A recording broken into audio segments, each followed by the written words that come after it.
जय श्री राम। प्यारे भक्तों, आज वैसे तो हमने 2 वीडियो में बता चुके हैं प्रभु का साकार स्वरूप ही है वेदों में, और वह श्री राम और श्री कृष्ण के रूप में ही है। तो आज हम इस वीडियो में भगवान के अवतार के रहस्यों को खोलेंगे। भगवान के अवतार के बारे में वेदों में बताया गया है, और हमने वैसे तो पहले भी बता चुके हैं, लेकिन कुछ लोग आज हमारे वेदों के बारे में कहते हैं कि भगवान का साकार स्वरूप का वर्णन नहीं है। तो क्योंकि उन्हें पता है कि आजकल के लोग वेद ग्रंथ नहीं पढ़ेंगे, इसलिए मन करे वैसे बहका लेते हैं। तो हमने भी एक निर्णय किया है कि हम वेदों के जो सार हैं हम आप सभी भक्तों तक पहुँचाएँ। और भगवान की श्री राम की लीलाओं का वर्णन वेदों में भी है, बस इतना है कि वो गुप्त रूप से हैं, उनको थोड़ी समझने की आवश्यकता है। नहीं, वेद भगवान श्री राम के बिना है ही नहीं, और भगवान श्री राम के बिना वेद कहाँ से आ जाएंगे।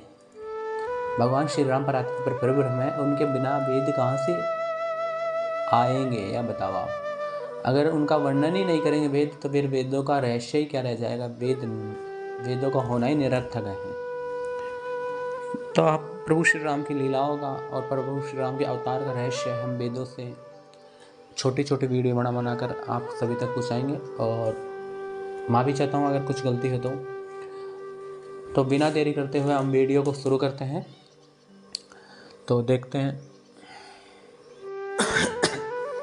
अवतरेत स्खलितानं जनानं तारयन्ति इति अवतारेषु कालेषु नैव्यति इति अव्ययम्। वह परमात्मा स्खलित लोगों को संसार सागर से पार लगाता है, वह अवतार है, और तीनों कालों में उसका कभी भी क्षीण नहीं होता, अर्थात उसका कभी भी नाश नहीं होता। वहीं अक्षर पुरुष अवतार होता है। तो यहाँ पर स्पष्ट हो गया कि वो परमात्मा का अक्षर पुरुष जो अवतरित होता है वही लोगों को संसार सागर से पार लगाता है, उसका कभी नाश नहीं होता, वही अविनाशी पुरुष है। तो ऋग्वेद का एक श्लोक है, अक्षरेणे मिमित्ते सप्तवाणी। वैदिक सृष्टि विद्या की दृष्टि से विश्व में 2 ही मूल तत्व हैं, देव या शक्ति, सूक्ष्म और अदृश्य, भूत, दृश्य और स्थूल। देव तत्व का ही दूसरा नाम शक्ति तत्व है, सूक्ष्म है, अदृश्य, इसी का स्थल रूप अच्छा विग्रह है। यही तत्व वैदिक है, इसी का कहना हमारा लक्ष्य है। प्रत्येक भूत एक एक डेर है, जिसकी विद्रती शक्ति देव कहलाती है। बिना देव के किसी भूत का प्रत्यक्ष सत्ता संभव नहीं है। मूलभूत देव तो एक और अखंड है, वहीं सृष्टि के लिए बहुभाव या नाना भाव में परिवर्तन होता है। एको देव सर्वभूतेषु गुण, यही सृष्टि का मूल मंत्र है।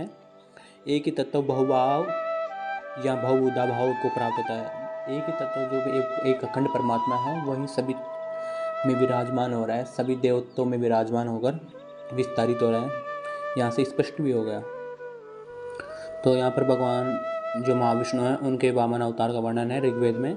वामन अवतारीधारी सर्वव्यापक श्री राम या विष्णु भगवान इस जगत को 3 भाग में नाप लिए, या आक्रांत करके इन धूलि दूषर पद से भूमि आदि समस्त लोकों में अंतर्निहित हो गए। तो भगवान के साकार सगुण रूप के वेदों में वर्णन है, और सभी अवतारों का वर्णन हमारे वेदों में मिलेगा। वामन हो ही विष्णु राष्ट्र, भगवान वामन ही विष्णु थे, सतपत्य उपनिषद में लिखा हुआ है। परवाच्च रामो भागरव्य विश्वांतराय, भृगुवंशावंतम परशुराम जी ने विश्वांतर के प्रति यह ज्ञान कहा। वेदों में भगवान श्री रामचंद्र जी का चरित्र बहुत ही विस्तार पूर्वक कहा गया है।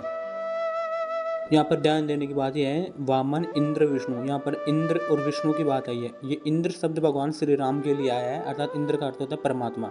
अब आप कहेंगे कि भगवान श्री राम के लिए क्यों ले रहे हो इंद्र का अर्थ, तो हम इस बात का स्पष्टीकरण कर देंगे कि भगवान श्री राम के लिए इंद्र प्रयोग हुआ है वेदों में परमात्मा के लिए। और आगे ही इसी वीडियो में हम इस श्लोक को स्पष्ट कर देंगे कि इंद्र शब्द श्री राम के लिए ही है। इंद्र सर्वभौम, प्रजापति का एक रूप अजामा और दूसरा बहुधा विजायते कहा गया है। तो यहाँ पर ब्रह्म स्वरूप एवं सर्वज्ञता में श्री राम तत्व का ही बोध होना और कृष्ण भगवान का ही बोध होना, अन्य नामों का बोध होना बहुधा विजायते का ही स्वरूप है। अतः श्रुति बहुधा विजायते के रूप में सत्य सनातन परमात्मा का बोध कराती है। वेदों में जिस त्रिक की चर्चा की गई उसका तात्पर्य ओम है। इसमें अ उ मैं अक्षर है, यही उस त्रिपाद ब्रह्म की वासवती तनु है। जो त्रिपाद विभूति के मालिक हैं वो परमात्मा श्री राम, उनके बारे में वर्णन यहाँ पर किया गया है। एक पाद विभूति और त्रिपाद विभूति। जो त्रिपाद विभूति होती है वो स्त्री सृष्टि होती है, और एक पाद विभूति होती है जो भौतिक सृष्टि होती है। और त्रिपाद विभूति के मालिक भगवान श्री राम के बारे में कहा गया है, और जो इंद्र शब्द आकर इंद्र का अर्थ वो परमात्मा श्री राम के लिए है। तो ऋग्वेद में वर्णन है माता सीता और भगवान श्री राम के बारे में कि श्री राम जी सीता जी को ग्रहण करें और महाराज जनक जी प्रदान करें। इस प्रकार श्री विश्वामित्र के यज्ञ रक्षा के बारे में भी वेदों में ऋग्वेद में कहा गया है। विश्वामित्रो यदय वह तम सुदाशद, यानी विश्वामित्र जी सुदाश गोत्र पत्र श्री राम जी को अपनी रक्षा के लिए लेकर आए। तो यह वर्णन हमारे रामायण में भी आता है, और रामायण तो वेदों का सार है, इस बात को हम भी मानते हैं और आप भी मानते हैं। यहाँ पर अर्थवेद में लिखा हुआ है इंद्र परमेश्वरो युक्त देवानामादि प्रतिदेव यदा इंद्रकारा स्पंदम विश्व कारणभूतम अद्राक्षिरिदित इंद्र। तो यही वर्णन हमारे ऐत्रेय उपनिषद और सत्वत्य ब्राह्मण उपनिषद में का आता है।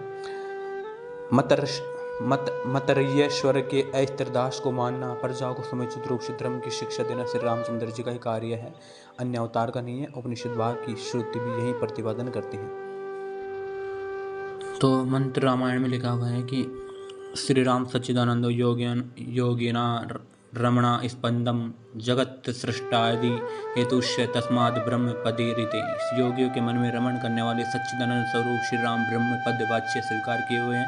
यहाँ भी भगवान के अर्च विग्रह की चर्चा पूर्ण रूपण किया गया है। इन सभी उदाहरणों में यह निर्विवाद रूप से कहा जा सकता है कि सगुण के बिना किसी भी परिस्थिति में निगुण को बिना वाणी से व्यक्त नहीं किया जा सकता। अतः अक्षर रूप भी सगुण साकार का स्वरूप ही है। रामावतार का वेद पूर्ण रूप से वर्णन करते हैं, इस बात को आप भी मानते हैं, क्योंकि मतलब जो निराकार है ना वो साकार के बिना नहीं है।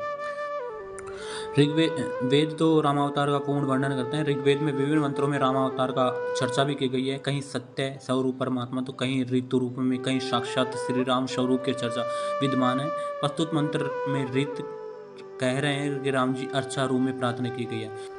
तो हमने प्रभु श्री राम के लिए इंद्र शब्द क्यों लिया? तो हमारे वेद उपनिषद संहिताएं इस बात को उजागर करते हैं। इंद्र नामम स इंद्राणा पति से साक्षी गति प्रभु। तो पूरा श्लोक आप देख लेना, बाकी मैं इसका अर्थ बता देता हूँ। श्री राम जी इंद्र नाम से सब इंद्रों के पति हैं, साक्षी हैं, गति हैं, प्रभु हैं। वहीं श्री राम जी स्वयं विष्णु हैं और सब विष्णुओं के विष्णु हैं। वेदांत शास्त्र में कर्ता विभु यानी व्यापक है, यानी जो प्रजापति जो व्यापक है वहीं प्रभु श्री राम है, वहीं विष्णु है। वहीं श्री राम जी स्वयं ब्रह्मा है, वहीं स्वयं ब्रह्मा के कर्ता हैं, यानी कि प्रजापतियों के पति यानी महाब्रह्मा है। वहीं श्री राम जी रुद्र हैं, सब रुद्रों के पति परम शिव है, कोटि रुद्रों के नियामक है। हजारों चंद्र सूर्य सैकड़ों कोटि शिव के समान श्री राम जी है। हजारों कोटि अवतार के समान है, 100 कोटि शक्ति के समान, हजारों कोटि इंद्र के समान है, 100 कोटि विष्णु के समान है, हजारों कोटि ब्रह्मा के समान है, 100 कोटि दुर्गाओं के समान है। सूर्य शिव जी बोले हे कल्याणी 100 कोटि अरबों महाभैरव के समान श्री राम जी हैं। वह श्री राम जी हजारों गंधर्व 100 कोटि देवता के समान है, हजारों वेदों पुराणों के समान, 100 कोटि तीर्थ के समान है, करोड़ों अरबों देवर्षि ब्रह्मर्षि महर्षि के समान मंत्रार्थ प्रतिपादित करने में निर्मत्सर श्री राम जी विद्वान है। पूर्वोक्त में जो सब कहे गए वे सब श्री राम जी के अंश से प्रकट होते हैं। ऐसा सभी ब्रह्मवादी कहते हैं, जिनको वेदांत ज्ञाता ब्रह्मवादी लोग परब्रह्म कहते हैं, उन्हीं को योगी लोग परमात्मा कहते हैं, और सभी भक्त भगवान कहते हैं, वही श्री राम जी हैं। तो अब समझ में आ गया है कि एक ही श्री राम के लिए ही इंद्र शब्द क्यों आया है। वेदों में इंद्र शब्द एक देवता के लिए है, एक इंद्र शब्द परमात्मा के लिए है, और वो परमात्मा श्री राम के लिए आया है क्योंकि सीता मैया के साथ इंद्र शब्द का प्रयोग आया है। तो वेदों में प्रभु श्री राम को गुप्त रखा गया है, ये बात आप जान चुके हैं। लेकिन इतना जान चुके हैं कि वेदों में प्रभु श्री राम की लीलाओं का वर्णन है, यहाँ तक विश्वामित्र की यज्ञ की रक्षा करने का भी वर्णन वेदों में आया है। एक महारामायण का श्लोक है, मैं साकार तथा निराकार से भी परे परातत्पर परब्रह्म सूक्ष्म चेतना अचेतना विशिष्ट सगुण निर्गुण भगवान श्री राम की पूजा करता हूँ, उनकी महिमा का गुणगान करता हूँ। तो आपको पता चल गया होगा कि यहाँ पर कि भगवान श्री राम के लिए ही इंद्र शब्द प्रयोग परमात्मा श्री राम के लिए हुआ है, और भगवान की महिमा वेदों में श्री राम की महिमा गाई गई है, बस वहाँ पर गुप्त है। तो वेद ही रामायण के रूप में आए हैं, ये बात भी आप स्वीकार कर लेंगे। किसी ऐरे गहरे या धर्म के ठेकेदारों के चक्कर में ना पड़े, खुद से पढ़ें और खुद ज्ञान प्राप्त करें, किसी पाखंड के चक्कर में ना आए। और आज बहुत त्रुटि हुई होंगी, क्षमा चाहता हूँ। लेकिन फिर भी आप सब भक्त हैं, स्वीकार करेंगे मुझ दास तुच्छ भक्त श्री राम के तुच्छ भक्त की गलती।